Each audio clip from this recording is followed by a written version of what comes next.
జానపదకి ఏమే మన తల్లి పాడింది చక్కగా పాడింది. ఆ పాట అయితే పాడలేదు. అమ్మా చిన్న సాంగ్ వినండి. చముకు చమా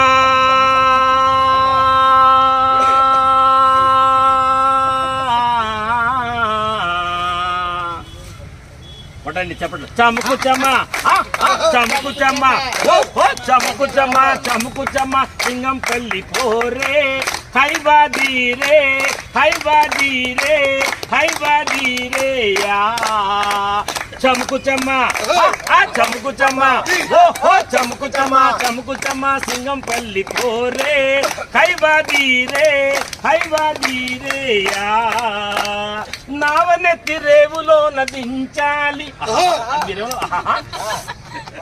నావనెత్తి రేవులో నదించాలి నలుగురు కలిసి మెలిసి ఆడాలి నావనెత్తి రేవులో నదించాలి